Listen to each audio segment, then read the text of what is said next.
Мына жерде қазір құрт жасап, құрттың түрі былай қылып бастап жасаймыз. Қазақта мына қолым бірінші тырнағымызды аламыз, кейіннен қолымыз сабындап, әдемдеп жуып, дұрыстап, әдемдеп сүртіп, таза болу керек. Сөйтіп бисмилля рахман рахим деп бастаймыз. Бисмилля сөздің басы, бисмилласыз іс қылма. Сөздің басы бисмилля деп айтады. Бисмилля рахман рахим міне.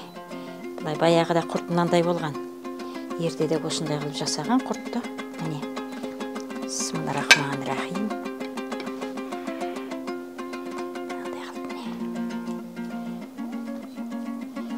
Осындай қылып жасалған. Бұрын қазірлер домалақ қылады, әртүрлі қылып салып жатыр. Мінекей, қазіргі құрт бұрынғы заманда біздің кезімізде құрт мынандай осындай болды міне. Осындай.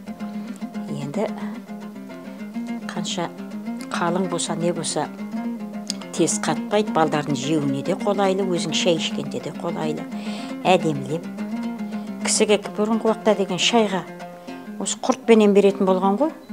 Кәмпит дегеннің өзі аздау болды, аз болғанмен де мына құрттың дәмі басқа.